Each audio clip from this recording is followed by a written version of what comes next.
In the United States, we've come to believe in the chemical imbalance theory of mental disorders. So we believe that you have some known deficiency with a neurotransmitter, and the drugs fix that, like insulin for diabetes. Now, if you dig into the science, it's pretty easy to find that that's a false story. It was a valid hypothesis that arose out of understanding of how the drugs acted on the brain, and then it was investigated and found out basically not to be so. But why do we believe it? First of all, it's such a neat story.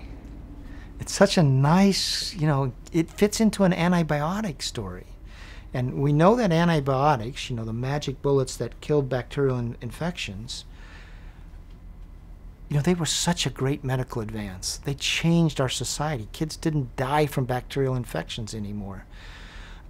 So we've been primed to believe that with medical research we can find the causes of things and that we can create these magic bullets that fix these problems. So it fit into that larger story of medical progress that we believe in. But the other thing is, it in essence was told to us by the American Psychiatric Association and academic psychiatry. So think about who's telling us that story. It's doctors. Doctors just by themselves have a really sort of a powerful perch in our society as individuals of integrity. Now add in it's doctors at institutions like Harvard, Stanford, Johns Hopkins. There is a societal impulse to believe in magic bullets, okay? And in fact, increasingly that we don't have to put the work that is needed to sort of go through difficult times, that we can just sort of patch things up so fast.